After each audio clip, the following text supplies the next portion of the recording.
1.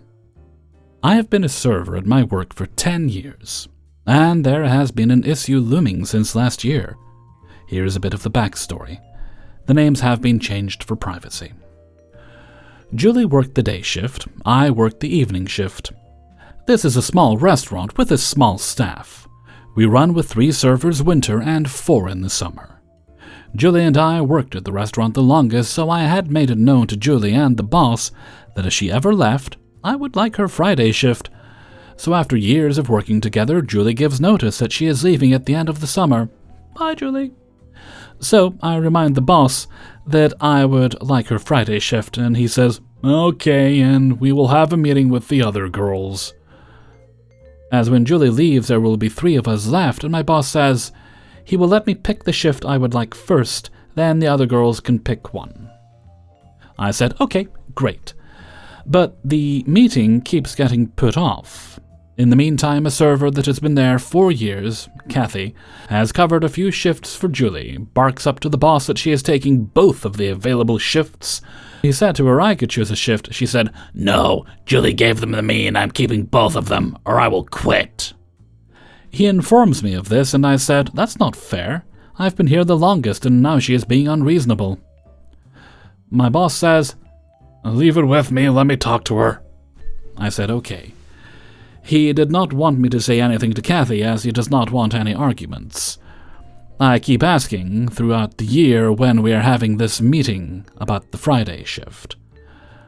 "I will talk to her," he says. Now fast forward the year. Kathy has had to take time off for medical issues about 8 weeks ago. Myself and the other server cover Kathy's shifts. This is when we find out from regular customers that Kathy does not charge them for items, as in their coffee and some food items that she is supposed to. Also, she's not following policy on daily specials, which is buy 1 and 2 beverages and get the other half price. She does not have them buy beverages. So now, when we are covering her shifts, customers are getting mad at us for following company policies and charging them for their coffee and having them buy beverages with the special. So in turn, customers take it out on us. Kathy does not charge us, so we're not tipping you now because we're mad that our bill is higher. We approach the boss about this and he says, "I will take care of her when she gets back." Then I bring up again, let's have this meeting with Kathy before she returns to discuss Friday's shift and get this all sorted out. And he says okay and just writes up a new schedule and puts me on the Friday. I said we should have a meeting about it, and he said that she was being greedy here. I put you in the shift. I felt comfortable about the meeting, but said, "Okay, thanks." She comes in for something and sees the new schedule and flips out, "Friday's my shift." Kathy says, I hear the boss say, "Don't worry, I'll fix it." She leaves. Kathy has 5 shifts since she took the 2 that we did not have the meeting about. I have 3. And asked for that Friday, which would give us both 4 shifts each. Now keep in mind, the Friday night shift I have worked for 10 years, and I wanted to add the Friday days shift. That was Julie's, which Kathy took. I said to the boss, "I'm willing to compromise with Kathy. She can have my night shift and I will take the day." Then she's still at 5 and I'm still at 3 shifts. I don't like to cause drama at work, do my job and go home, but Kathy is a demanding loudmouth. She is still refusing to let me have Friday. How should this be handled? What would you do? What should I say or do? I love my job, but in this situation I'm feeling undervalued. 2. Context. I work at a small bar, and all my coworkers are amazing. They're super hands-on and take zero crap from people. Before I worked there, they escorted the 2 over-friendly drunk guys talking to me out, walked me back to my car, and made sure to ask me when I'm home safe. Stupidly amazing spot. I have an 8-top reservation, all couples who sat across each other. Our policy is a 20% gratuity for parties 6+, and 1 check or 3 equal payments. I don't have seat numbers on my toast, so the only way I can split checks is if the guest explains exactly what they ordered. One girl at the table, Lisa, ran the show. They started with 2 pitchers of Sapporo and some sake bottles. Each couple ordered about 2 or 3 starters and 1 or 2 mains for themselves, and constantly asked for substitutions or special additions. Our menu changes frequently, so it's normal for guests to be disappointed they can't order something they saw on Yelp. What I didn't anticipate: Lisa would ask the kitchen could they make her a spicy sauce, or if we can take out dairy from the curry, stuff like that. When I tell her no, then the couple would ask the same question or something similar like, "Can you sub this for chicken?" after I'd stated we didn't have any chicken in-house. Every single couple. Once their food drops, I quality check throughout the meal. And Lisa's boyfriend hadn't touched his main at all. He said it was good, but eating slowly after filling up on starters. Around this time, I am doing last call for the kitchen, so if they didn't like their food, they had 15 minutes to let me know, and my kitchen would either replace it or comp it. 7 minutes later, no orders. About 10 minutes after, once I start cleaning entrees, Lisa and her boyfriend hated his main and wanted it replaced. Nothing I can do there. I checked on them throughout their meal and reminded them of last call, so we comped the entree. End of the night. I reminded them of the reservation policy. Lisa was not having it. She started to fight back and said because they ordered by couple, I should have split the bill while I was taking their order. Totally get that. And I let her know I have no ability to split the check unless they told me what each couple ordered. While we were going back and forth, my owner caught on that Lisa was being a bitch. I explained the situation. Owner gave me his full support to enforce the reservation policy and asked if I wanted assistance. I said, "Thank you, but I want the pleasure of putting her in her place." I returned to their table, re-explain our reservation policy, and it was stated on the confirmation and deposit. Lisa is still yelling about her split checks, so I pull out my toast and tell her I have no way to divide it unless everyone could remember what they ate. Lisa looks at me and says, "Oh, you're using toast? Just give me that, I'll split it my damn self," and reached to grab my handheld. Immediately, my owner stepped in to de-escalate, figured out how to have them pay, and got them out. If my bar wasn't so incredible, I would have ripped my work shirt off and tossed it to Lisa with the handheld. If you want to undermine me, be entitled the whole night, and try to split your own check, all my tables are yours. And they made sure to yell at me on my smoke break. Shout out to my owners and co-workers for having my back and letting me set my boundaries. 3. I'm a server at a steakhouse, and one day I took a double shift where I was a host for the rest of the half. We had a dinner rush, and since there were 2 other hosts taking care of guests, I decided to help out with the servers and bartender during the rush. One of the hosts was in training, and the other was very experienced. Given the circumstances, I asked the experienced host if she would be okay taking care of the rush with the trainee. She said, "Yeah, I'm fine. This is nothing." Cool. I go to the kitchen and start helping servers with running food, getting bread, etc. I then start helping the bartender, who was very clearly behind on a lot, Tony. Out of nowhere, Tony starts berating me with a rude tone. "What are you doing? We don't need you back here, bro. There's a hostess by herself up there." Mind you, there's 2 hosts and the experienced one says she didn't need my help. Stunned in the moment, I go silent and just go up there to check on the host desk. They're fine. Later on, I confronted Tony and told him politely, "Hey, Tony, I appreciate you looking out for other workers, but what you're not going to do is talk to me that way. I've been helping you out all night through the rush, and I just found it disrespectful that you treat me this way." His response was, "Okay, bro. Alright. Midway while I was talking to him, trying to brush me off.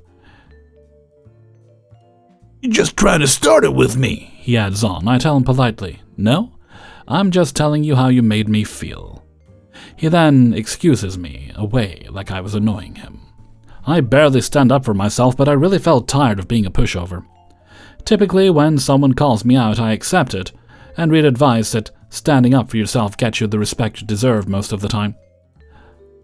I couldn't be the more opposite. Since that encounter, Tony never says hello to me, despite me greeting him every time I walk in. Says hello to everyone else.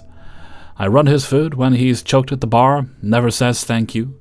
Says thank you to everyone else. He laughs and converses with everyone else but me, despite me never being rude or nasty to him in my entire time working there. You get the picture. I genuinely don't know how to deal with this, and it's compounded by the fact that he's always on the same shift as me. I have OCD and ADHD, so it's hard to stop running over this in my head. I ask, has anyone else had a similar situation? How do you mentally go about this? Do I stay the better man and treat him with respect, or do I just ignore him and stop helping someone who doesn't show gratitude or acknowledge my existence? At my job, hosting is under a position called server assistant. Your job is not just seating people.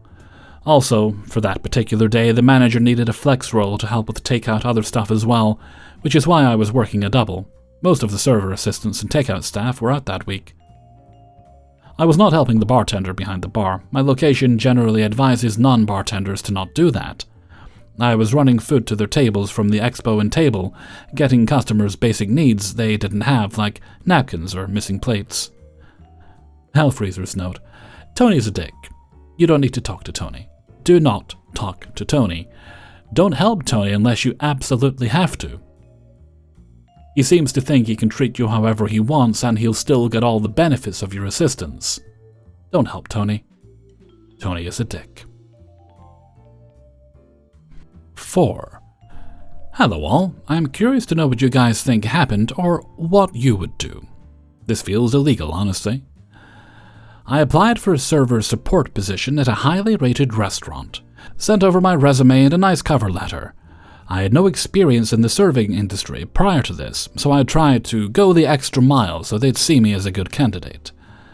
I landed an interview with the restaurant director, and he mentioned that although I had no experience, that this would be a great intro to the industry because of the restaurant's status.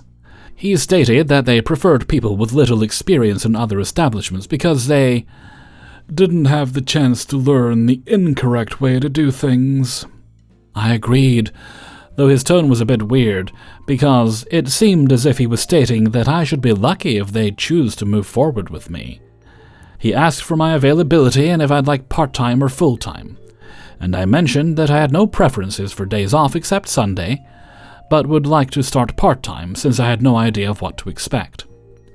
Turns out they're closed on Sunday anyway. I was invited to stage later that week, and the following week I was asked to begin training. My first week began on Friday evening. Quite busy, but I kept up and showed eagerness to learn the menu, table and seat numbers, and details of the dishes because we had to name and describe the dish to our customers as we served it. I even made a sheet of notes, referred to them constantly, and studied the seating and room charts in between tasks. As server support, I ran plates, cleared tables, filled water glasses, and polished glass and silverware. This day we also had a new stage, Elle. She had serving experience and began working beside me. Saturday went well too, and my coworkers would say that I was doing well and gave me praise and pointers. Second week. I received an email inviting me to do orientation on my 4th week, and then my pay would be $9 plus 7.5% of the tip pool. I was confused because chatting with Elle the shift prior, she mentioned that she was told the pay would be $12.50. Not pressed at this time, I was just happy to have another job that I actually liked. This is my second job, and thought that she might have misheard. Second week began on a Friday as well. During this shift, Elle and I split tasks equally. However, we had an instance where she was going to collect glassware and I was running plates. I asked if we could swap because I didn't remember the seat arrangement for the bar. Elle agreed and took the plate while I was heading back with glasses. I didn't want to serve the wrong guest because they're very specific about doing things correctly and maintaining a good image.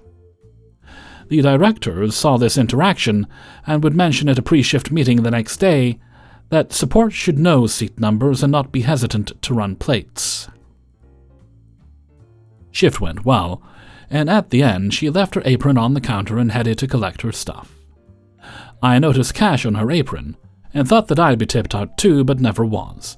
Saturday went well, and I worked with another support who'd been there for about 6 months. R. Assistant manager comes to the dish pit to tip R and says that I'm not in the tip pool, so I don't make anything yet. Week 3. I only worked Friday because I already had plans on Saturday afternoon and I didn't want to cancel. I also felt like heck. I don't want to work the busiest day of the week and make $0 in tips. I began to feel taken advantage of. They suddenly give me $20 in tips on Friday, but nothing changed from the week before when I wasn't in the tip pool until then. No one even briefed me on the process of being hired. Showed up to orientation on week 4 on Wednesday and was told that it was cancelled after I sat in the room waiting for 10 minutes. Apparently the HR manager is pregnant and leaving for maternity soon. Received no email about cancellation or any apology for no notice. B emailed asking if I could work Friday and Saturday. This was less than 2 days' notice and I already had plans. But I felt pressured to agree because I'm still eager to make a good impression. I said yes and put off my plans. I realized that I shouldn't have agreed and I emailed early afternoon on Friday regretfully saying that I couldn't work, wished them luck in finding coverage, and wished them a great weekend. I lied that I was going to work at my other job for the weekend because I hadn't been paid here yet and that I needed to prioritize this opportunity that will pay sooner. I know I probably shouldn't have lied, but I felt silly cancelling my plans that I made weeks before to dedicate my weekend to a job that wasn't paying or tipping. The director replied immediately saying that he was planning on getting me on a vendor check next week regardless, and asked if this affected my ability to continue on weekends. I was upset at the entire situation and his response. It felt like a "here, damn" kind of thing, like it wasn't on his mind to pay me until I made a fuss about it. Every time I was asked to work, it was by short notice of 2 or 3 days, and was promised that I'd be added to the scheduling app several times, but it never happened. I was never told that they only needed help on weekends and was led to believe that there was enough work for full time. I responded a few days later saying that I was still available. I said that I also would work some weekends if they had any available, but that I am always willing to be flexible. I thanked him for his progress in my pay. 2 weeks later, here we are, and I haven't gotten a response from the director. I emailed today asking for my pay and saying I would value any clarity on the status of my employment. I have not received any invitation to attend orientation nor any communication about continuing work. I had a co-worker tell me to track all of my hours because they'd pay me for them until I got a clock-in code, so I tracked them on my stopwatch and listed them in the email too. The director responded quickly saying, "Good afternoon, Kiara. I've had a check ready to go for you. It's under the register whenever you're ready to pick it up. Thank you for your work and contribution." Brilliant. He never asked me to come and get it for a whole 2 weeks, and I don't understand how there is a check written for my wages when he had no idea of my hours. I feel that I was taken advantage of and misled to believe that I had a job here. I could understand if I had done a poor job, but my coworkers seemed to like me and told me I was doing great. I always showed enthusiasm to learn, took initiative, and asked thorough questions to ensure that I was doing my job correctly.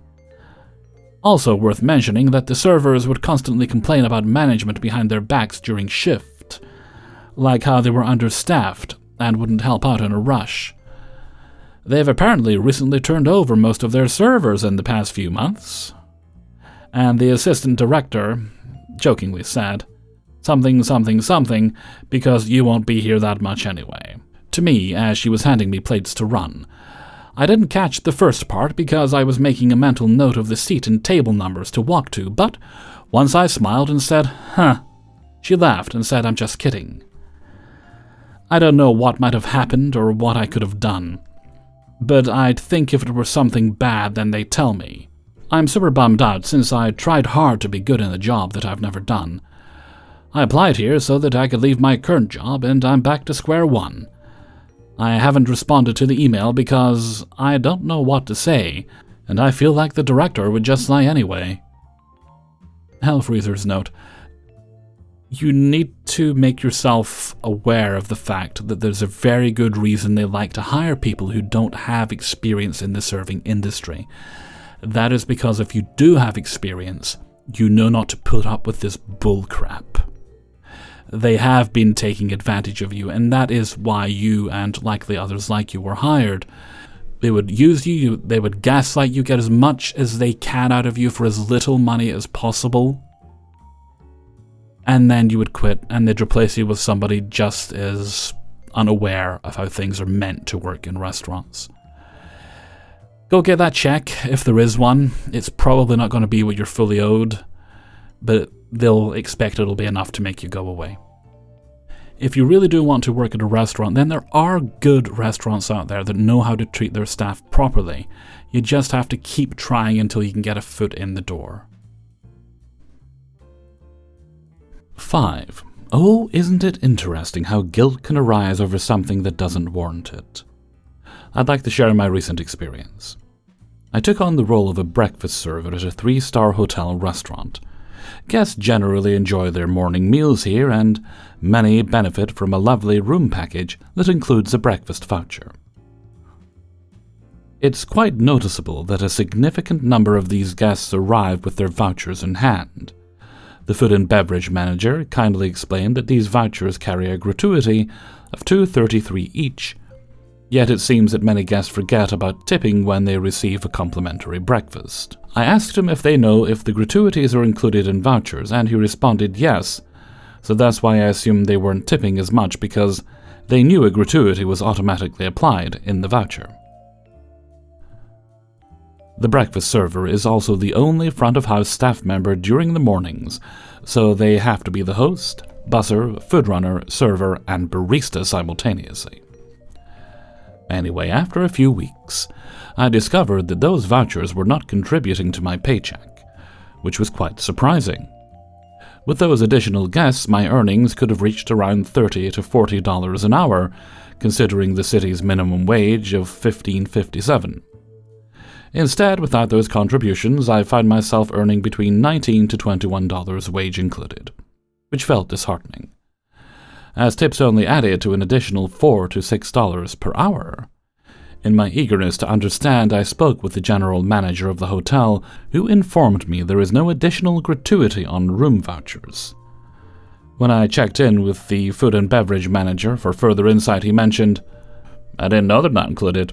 I thought they were," which was quite eye-opening. This food and beverage manager has only been at the hotel since July, so he's new, but I just don't understand how he didn't know about this super crucial thing. This hotel is a total crap show. Many of the staff seems annoyed, angry, upset, apathetic. I try to come in and be positive and friendly, but I'm left with indifference and annoyance from others. The cooks don't really seem to care, and act negative constantly. The management seems to have a lot of communication issues. It's just a mess overall. I was also scheduled outside of my availability recently, which I shut down immediately. I usually love when a restaurant is busy, because I can make more tips, but now I felt dread going in on busy days when the hotel is packed, because while I'll make more tips due to there being more customers, there will also be like a ton of people with vouchers who won't tip. So I'll have like 10 to 15 tables simultaneously, and half of them won't even be leaving a tip. Some of the room vouchers guests will leave a bit of cash, but otherwise it's usually nothing. It's so frustrating that I'm actually happy when it's a slow day, because I know I won't have to bust my butt for peanuts. On busy days, I'm lucky if I can even get to $60 in tips. I know breakfast isn't as good as dinner at places, but it's still not good, and it's very disheartening. Usually a server should be happy if it's busy, because that means more money. I'm so frustrated that I was misled by management about the gratuities, and feel that they don't deserve a notice from me because of it. I am an incredible server who constantly receives compliments on her service and positive attitude. Even after finding out the truth about the vouchers, I still showed up as my best self and had a positive and friendly, easygoing attitude. I deserve better, and this ain't it. Even though what I've gone through is disheartening, I'm not feeling disheartened right now at all. In fact, I've been genuinely excited as I have explored new opportunities in front-of-house roles. I recently interviewed at a lovely, chic, casual but elegant French restaurant in a vibrant bougie area in the city known for good tips, and I was thrilled to receive an offer to begin training immediately. Although I usually provide a 2-week notice, I've decided that a direct resignation would be best due to scheduling conflicts. This situation regarding the room voucher gratuities left me feeling unappreciated, and I deserve to be valued for my hard work and commitment, so I don't want to give them any more energy and instead focus all my energy and effort on this new lucrative front-of-house gig. I've settled for less in the past, and I'm not doing that again. I'm trying not to feel bad for screwing over the food and beverage manager, as he'll likely have to cover my 4 shifts, since they're incredibly short-staffed, and there's only one other breakfast server who works the days I'm not there. But I have to put myself first and get off the sinking ship before it sinks. I don't have to go down with it. Sometimes you have to burn a bridge in order to light the fire to move forward. I'm trying to not feel guilty for leaving abruptly, but I have to put myself and my needs first, and I just don't want to have to schedule my new job around the one I'm currently leaving, which I would have to do if I stayed for 2 more weeks. The hotel job is 6 a.m. to 11 a.m., and the new job wants to train me from 10 to 4. Had they not lied to me about the vouchers, then I would probably have done 2 weeks' notice and potentially have to wait on training for the lunch shifts at the French place. Wish me luck on my next journey at the trendy bougie place. The average rating at the French restaurant is 5 stars, and it's pretty busy most of the time, so I know it'll be a better fit for me. Hey everybody, Hellfreezer here, and thank you very much for listening to Spinning Plates, episode 262.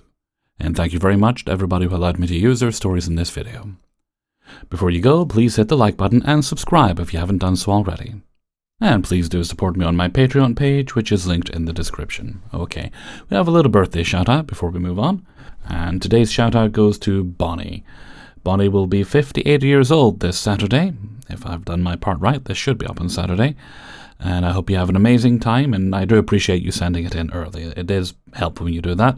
I do record, about a week and a half, almost 2 weeks out, depending on how you look at it. Say about a week and a half at most. So I appreciate you sending it in early. I hope you have a great day today, and that you make sure you celebrate and spoil yourself for the rest of the year, because why not? Not much is left in the year now. And that you have a great time going into the new year. And before we go, I'd like to sing happy birthday to you. Happy birthday to you. Happy birthday to you. Happy birthday, dear Bonnie. Happy birthday to you. Alrighty, and before we go, let's have Hellfreezer's question of the day. And today's question is: do you enjoy the experience of eating out, or is it something you do because it's more of a social expectation? I.e., meet people, spend time, have a conversation over a meal. Personally, I'm not a fan of it. I like eating at home, because it's where my sofa and television are. But let me know what you think in a comment below. And this one comes from Spinning Plates 261, and was about favorite dishes that are really easy to make that you just don't think you make enough of, for whatever reason. And today's answer comes from Caterus. Hamburger, easy to customize with various sauces and spices and economical, but for some reason I don't make it very often. Last one I made was a peanut butter hamburger. Yum. That sounds interesting. Well, thank you very much for your answer, Caterus. And with that, I'm going to head off for now, so until next time, thank you very much for listening, and take very good care of yourself.